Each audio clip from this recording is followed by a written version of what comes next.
리플이 아랍에미리트 아부다비에 있는 한 대학에 그동안 넣은 연구 지원금인데요. 재작년 갱신 발표 기준으로 누적 금액이 100만 달러, 우리 돈으로 14억쯤 됩니다. 그리고 이번에 그 대학에서 발표가 하나 나왔었죠. 리플이 이 지원을 갱신해서 2027년까지 이어가기로 했다는 내용인데, 이 시세에 찍을 만한 영향도 없을 만한 이 작은 뉴스를 제가 굳이 골라온 이유가 있습니다. 이번 발표문을 천천히 뜯어보시면요, 이 14억이 리플이 중동에서 그리는 계획의 가장 오래된 조각이라는 게 드러나기 때문인데요. 대학 연구 지원 뉴스 같은 경우는 코인 투자자 입장에서 가장 심심한 뉴스입니다. 이 시장이 몇 달째 답답한 마당에 회사가 학교 기분화하고 있다니 한가한 소리로 들리실 수 있겠는데요. 저도 그 마음으로 발표문을 열어봤습니다.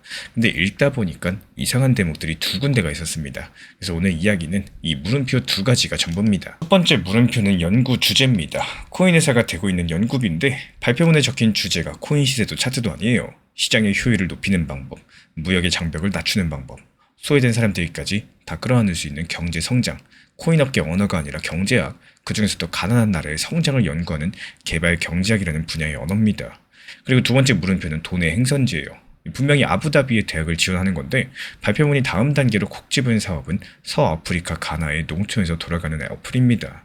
이 중동 대학에 준 연구비가 왜 아프리카 농부에게 갈까요? 이 두 가지를 풀고 나시면 현재 리플이 이 지역에서 뭘 하고 있는지 그 윤곽이 상당히 선명해지실 겁니다. 하나씩 한번 풀어드려 볼게요. 이 지원 사업의 이름은 UBRI, 우리말로 하면은 대학 블록체인 연구 이니셔티브입니다. 전 세계 여러 가지 대학의 연구비랑 장학금, 그리고 블록체인 수업을 새로 여는 비용들을 대주는 제도인데요. 2018년 시작해서 재작년 발표 기준 참여 대학들이 58곳, 들어간 돈이 6천만 달러가 넘습니다. 원화로 약 850억 원 안팎인데 오늘의 주인공인 NYU 아부다비는요, 2021년 아랍에미리트랑 이 권역을 통틀어가지고 처음으로 이 명단에 이름을 올린 학교입니다. 근데 그 시점이 상당히 재밌어요. 2021년 이때 리플은 중동에 면허가 한 장도 없었습니다.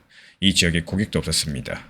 두바이에 지역 사무실을 낸 게 그 직전의 늦가을이었으니까요.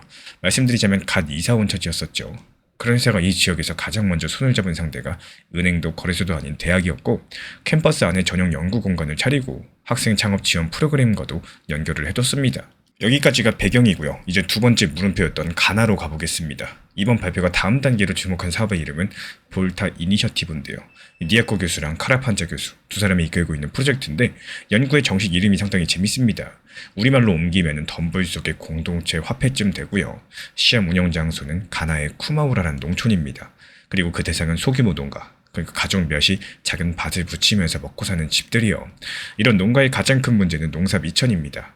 씨앗과 비료를 사려면 돈을 미리 구해야 되는데 빌릴 곳들이 마땅치가 않거나 조건이 나빠요. 불타는 여기에 무이자 신용, 그러니까 갚을 때 이자를 한 푼도 붙이지 않는 이런 외상들을 주는데 현금이 아니라 디지털 토큰으로 지급을 하고, 이 토큰은 미리 등록된 판매상에게서만 쓸 수가 있습니다.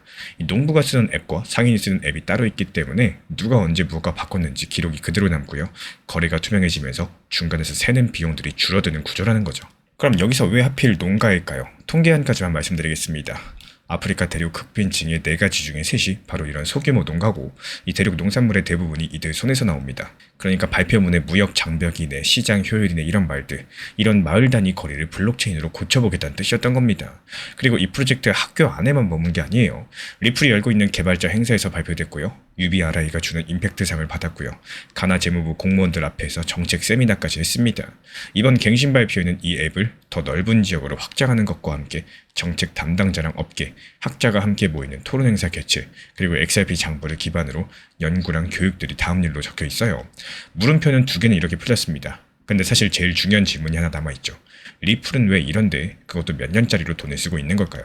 그 정답을 찾으려면 2021년 이후에 이 도시 주변에서 벌어진 일들을 이어서 보셔야 돼요. 작년 3월 리플은 두바이 금융당국의 면허를 받습니다. 블록체인 기반 결제 회사로서는 이 당국의 1호였고요. 리플로서도 중동에서 받은 첫 번째 면허였습니다. 그 발표에서 회사가 스스로 발견한 숫자가 하나 있는데 전 세계 고객 5의 하나가 이미 중동에 있다는 내용이었고, 2달 뒤인 작년 5월달에는 현지 첫 번째 고객 2곳이 나옵니다. 이 잔드라는 디지털 은행과 마모라는 핀테크 회사가 리플의 국경 넘는 송금 서비스를 쓰기로 했죠. 작년 6월에는 리플이 만든 달러코인 두바이 당국의 인정 목록에 올라갔고, 올해 4월달에는 두바이에 더 큰 새로운 지역본부를 열면서 현지 인력을 2배로 늘리겠다는 계획을 내놨습니다.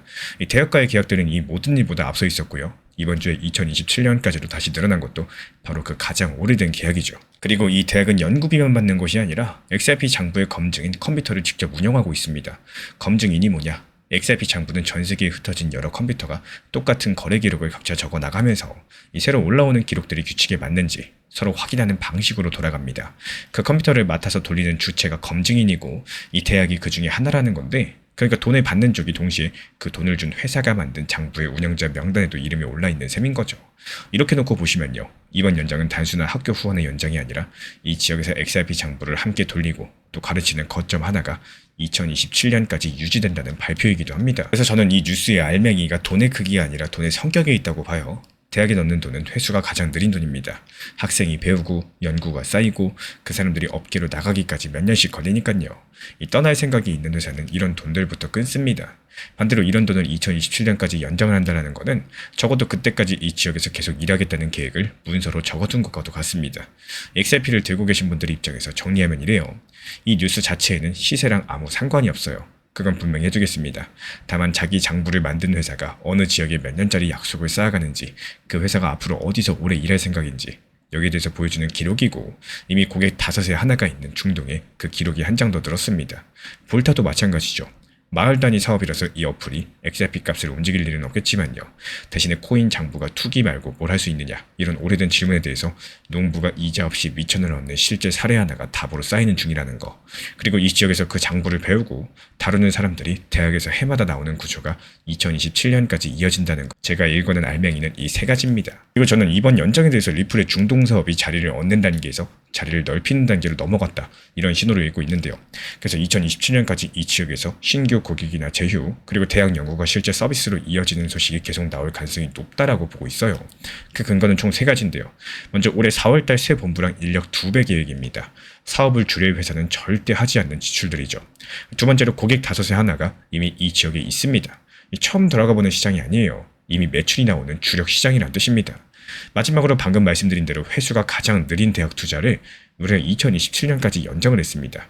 짧게 머물 회사는 하지 않는 계약들이죠. 리플이 중동 권역 1호 파트너인 NYU 아부다비 지원을 2027년까지 연장했고, 그 다음 단계는 가나 농가에 무이자 신용을 주는 어플 볼타의 확장입니다.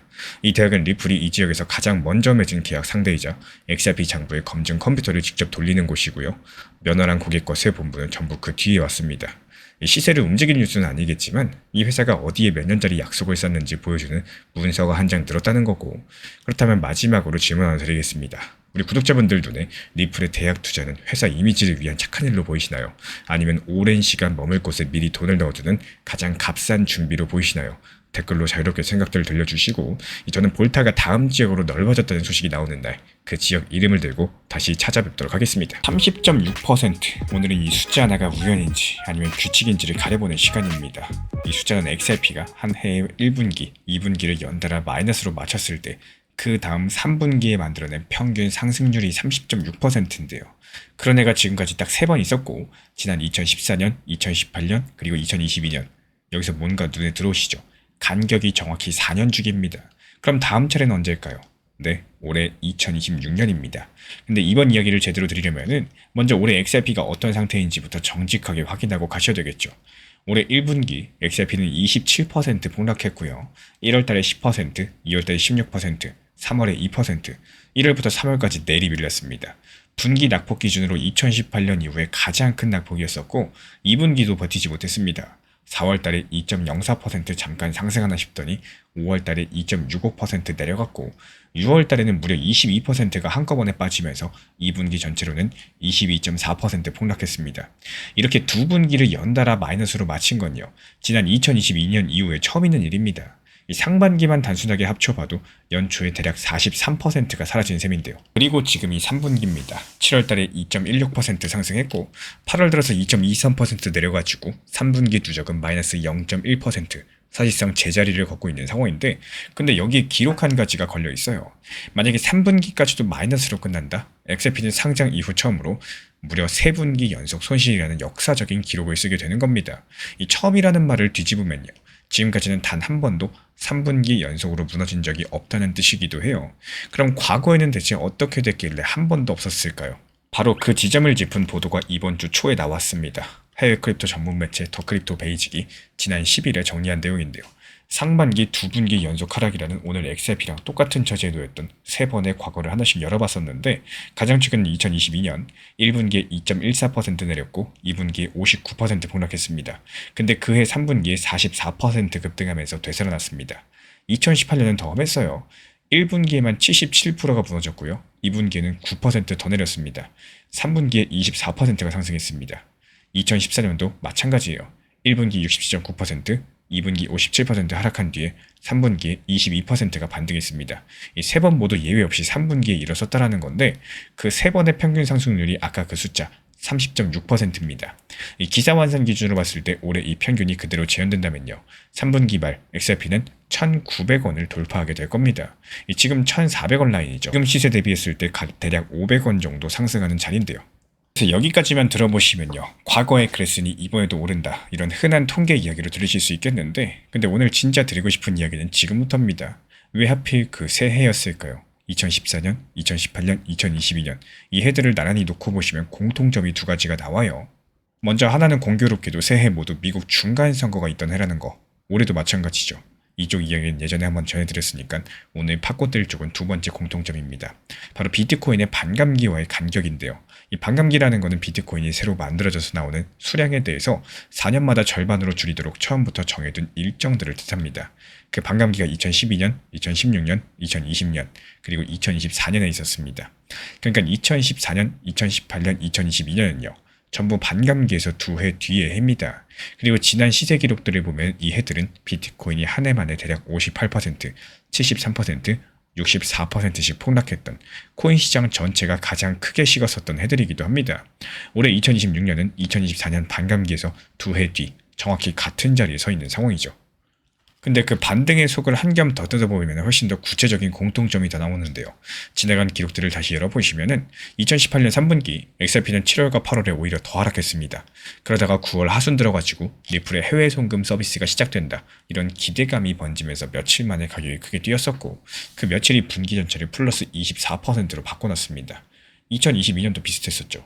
7월과 8월 큰 방향 없이 흘러가다가 9월달에 당시 진행 중이던 미국 증권당국과의 소송에서 리플 쪽에 유리한 소식이 이어지게 되면서 한 달 사이에 급등했습니다. 그러니까 최근 두 번의 3분기 반등은 정확히 말씀드리면 3분기 반등이 아니라 9월 반등이었습니다. 7월과 8월은 제자리이거나 뒷걸음이었고요. 그 승부는 9월달 한 달 만에 났습니다. 이제 올해 숫자를 다시 보겠습니다. 7월 플러스 2%, 8월 마이너스 2%, 합쳐서 제자리죠. 만약에 과거 흐름들이 이번에도 살아있는 거라면은 올해는 방향성만이 아니라 그 모양가시도 지금 과거를 그대로 따라가고 있는 중인 겁니다. 그럼 지금 시점에선 이런 질문이 남죠. 과거 두 번의 9월에는 그 9월 만에 재료가 있었죠. 그렇다면 올해 9월 달에는 어떤 호재가 기다리고 있을까요? 이미 잡혀있는 두 가지 일정이 있습니다. 다음 달 미국 의회가 여름 휴회를 끝내고 돌아오면은 코인 관련 클래리티 법안의 절차 표결이 예약되어 있다는 소식이 있죠. 앞선 영상들 통해서 많이 전달드렸습니다. 두 번째로 같은 달에 미국의 기준금리 결정 회의가 잡혀 있습니다. 금리 같은 경우는 시장 전체에 도는 돈의 양을 좌우하는 변수고요. 오늘 소개해드린 기사도 결국에 비트코인을 포함한 시장 전체의 돈 흐름들이 XRP의 성과를 가를 분수령이다라고 짚었습니다. 저는 이 3분기 규칙의 주인이 애초에 XRP가 아니라 XRP가 4년마다 신기하게 혼자 일어서는 게 아니고 코인 시장 전체가 4년 주기로 크게 식었다가 풀리는 흐름들을 반복해왔었고, 그 흐름 안에서 상반기에 과하게 눌린 해의 3분기마다 되돌림, 그러니까 크게 내린 가격의 일부를 도로 회복하는 움직임들이 나왔다고 읽는 쪽이 더 자연스럽게 보고 있어요. 이렇게 읽으면 두 가지가 한꺼번에 정리됩니다. 이 규칙이 3번 다 맞아떨어진 이유들, 그리고 올해 이 규칙이 다시 맞으려면 XRP 혼자가 아니라 시장 전체, 특히 비트코인 쪽 돈의 흐름이 받쳐줘야 된다는 조건도요. 그리고 한 가지 더 있죠. 과거 두 번의 9월 반등이 모두 그 시점에 재료랑 함께 왔다는 점들을 생각을 하시면은 올해 9월달에 결과가 나오는 일정이 실제로 두 개나 잡혀있다는 건 적어도 조건 하나는 갖춰진 채로 9월달을 맞이한다는 뜻입니다. 그래서 기본적인 경로는 이렇습니다. 9월 초까지는 지금처럼 1470원 안팎에서 큰 방향 없이 오르내리는 이런 흐름들이 이어질 거고, 진짜 방향은 다음 달 두 가지 일정의 결과, 그 주간 비트코인 흐름이 정한다는 거. 거기서 시장이 우호적인 답이 나온다? 과거 두 번처럼 9월달에 짧고 굵은 되돌림을 시도할 거고, 이 경로에 무게를 두는 근거는 총 3가지예요. 같은 조건에서 3번 모두 3분기 반등이 나왔었고요. 올해가 그 4년 간격이 같은 자리에 있다는 거. 그리고 7월과 8월이 제자리라는 분포가시도 과거 두 번과 똑같이 흘러가고 있다는 거. 과거 반등을 만들었던 9월달의 재료의 자리에 우리도 결과가 나오는 일정들이 실제로 존재하고 있다는 겁니다.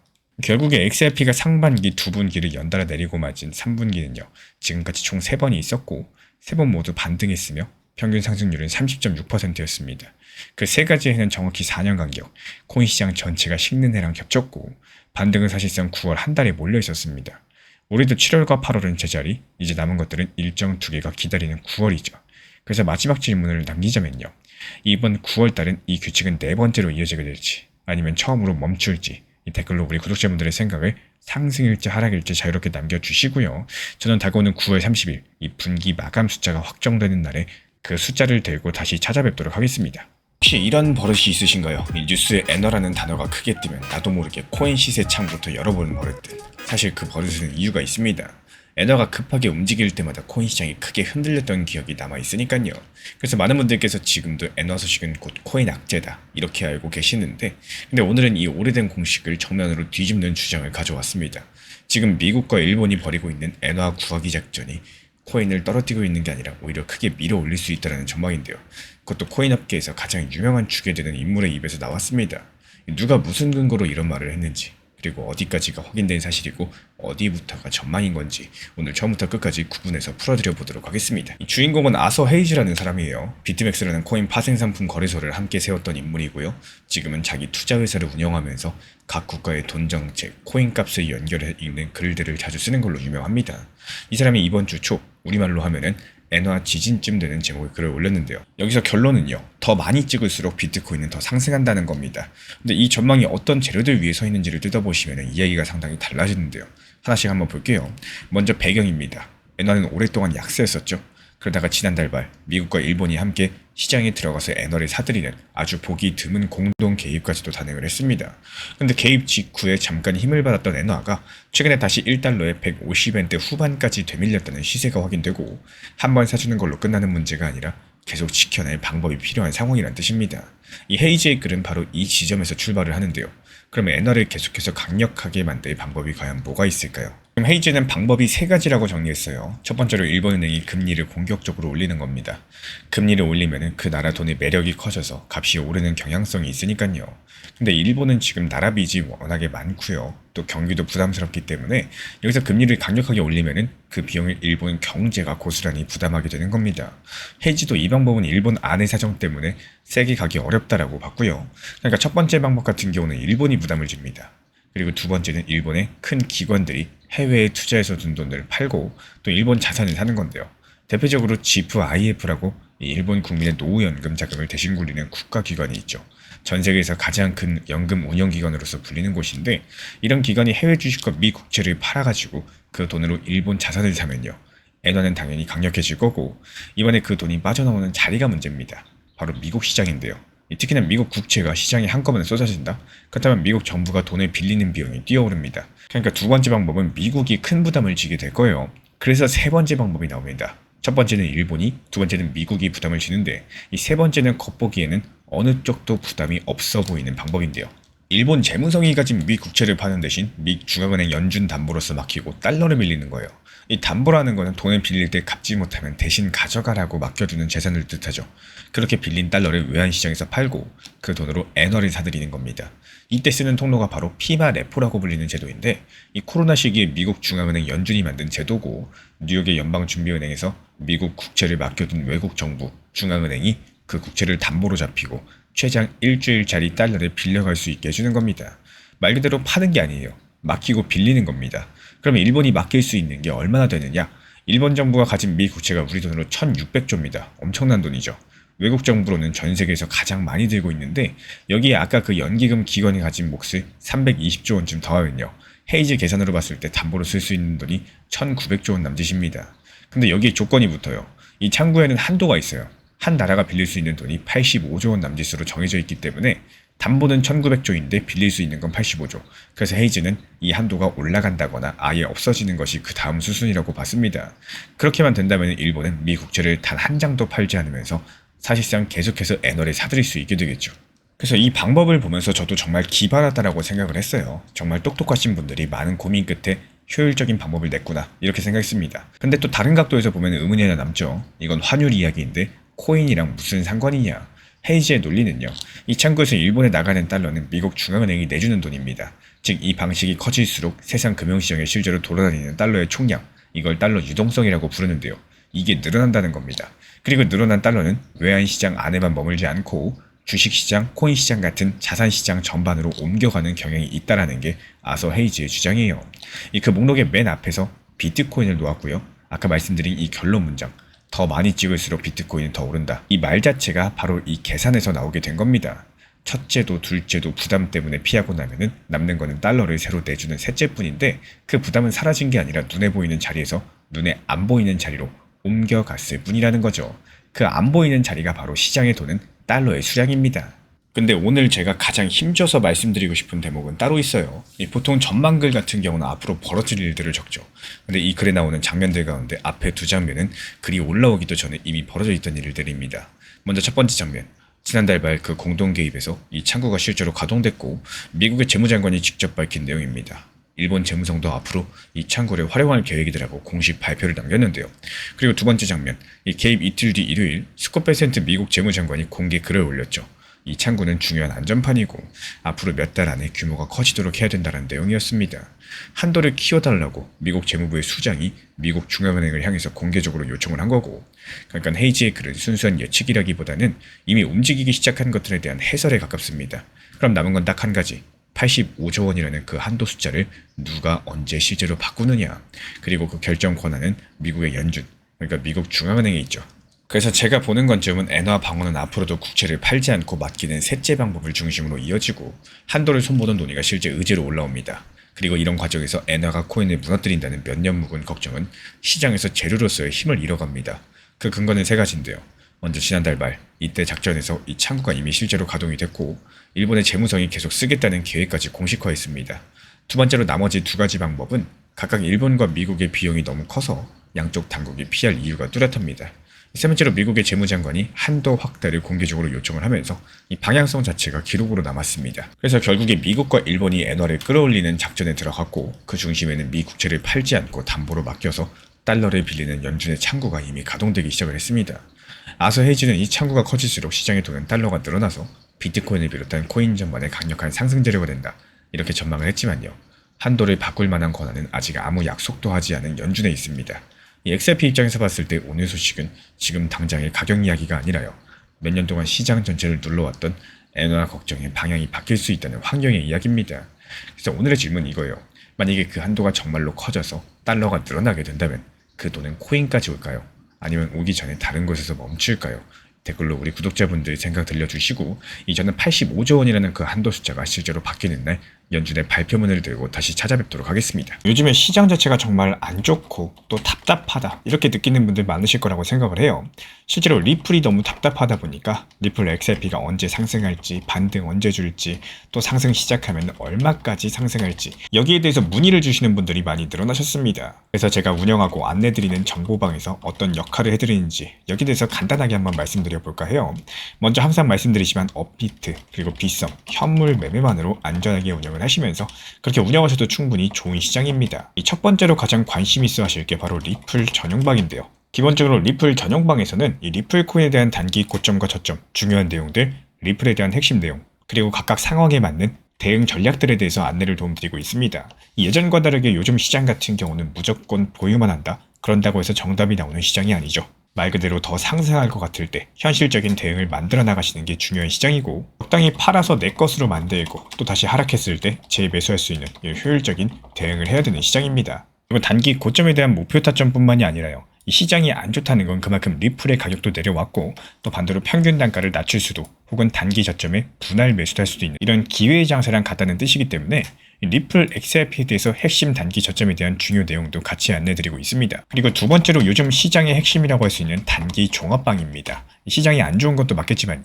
정말 신기하게도 알트코인들 움직임들 여기에 대해서는 기본적인 섹터 그리고 테마에 맞게 힘이 살아있는 이 매수세가 강력한 모습들을 많이 보여주고 있기 때문에 여기서의 핵심이라고 한다면 무리한 목표 타점을 잡는 게 아니라요. 팔고 나서 더 오르더라도 내가 처음에 계획한 목표 타점에서 이 수익 실현까지 마침표를 찍을 줄 아셔야 된다는 게 핵심입니다.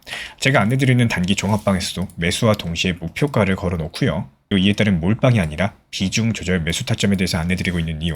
이 단기 타점은 단기 타점답게 접근해야 되는데 막상 상승했을 때 어떻습니까? 이게 더 오를까봐 못 파시는 분들이 많이 있기 때문에 결국에 이렇게 수익을 보고 파셔야지 내 돈이 된다라는 거고, 이렇게 수익이 나오면은 이 수익으로 어떻게 돼요? 아까 말씀드린 리플에 대한 단기 저점, 추가 매수까지도 진행할 수 있는 기본적인 자금이 회전할 수 있는 포트폴리오를 완성할 수 있게 되는 겁니다. 그리고 이어서 세 번째는 종합 브리핑방에 대해서 말씀을 드려요. 이 시장의 전체적인 흐름들, 그리고 메이저 코인들에 대한 이 중요 타점들, 여기에 대한 안내까지도 같이 설명을 도움드리고 있습니다. 이 결국에 시장의 방향성이라는 것들은요, 비트코인의 움직임을 무시할 수 없기 때문에 일부 낮은 비중으로 꾸준하게 비트코인에 대한 분할 매수에 대해서 안내를 드리면서 핵심 시장에 대해서도 말씀을 드리고 있습니다. 지금 많은 분들께서 관심이 있어 하시는 클래리티 법안의 진행 상황, 지금이 어떤 상황이고 가장 최신 속보는 무엇인지, 지금 갑자기 반등이 나오는 이유는 무엇인지, 최근에 트럼프랑 관련된 공격 취소 소식으로 인해 가지고 반등이 나왔고 그에 따른 대응 전략과 방향들에 대해서 실시간으로 같이 안내드리고 있는 방입니다. 이렇게 종합적인 리플 전용방, 그리고 단기 종합방, 그리고 전체적인 시장 시황 브리핑방까지도 세 가지 방에 대해서 같이 입장을 안내드리고 있고요. 정말 시끄럽게 떠들고 정신없게 안내드리는 이런 방이 아니라 제가 딱 핵심 내용만 설명드리고 안내 도움드리고 올려드리고 있기 때문에 그냥 편하게 보시면서 현물 매매로서만 필요로 하신 분들께서 문의 주시면은 안내 도움드리도록 하겠습니다. 제가 안내해드리고 있는 코인 신사 채널 멤버십 전용방에 대해서 짧게 설명드려 보도록 하겠습니다. 리플, 암호화폐 시장에 대한 중요한 이슈, 그리고 브리핑이나 시장의 흐름에 대한 전문적인 분석 내용 설명과 함께 차트상의 기술적 분석, 온체인 지표와 투자 심리에 대한 내용들을 같이 안내 도움드리고 있고, 가장 중요한 투자 심리를 컨트롤하기 위해서 포트폴리오의 구성에 대한 노하우, 투자 심리 컨트롤에 대한 내용도 같이 안내드리고 있습니다. 코인 신사 스터디 멤버십 가입하신 분들께서는 아래 번호 혹은 신청 링크 통해서 남겨주시면 제가 연락드리고 있고, 안내 설명과 함께 신사 채널 리플 전용 멤버십 방에도 입장 안내 설명드리고 있습니다.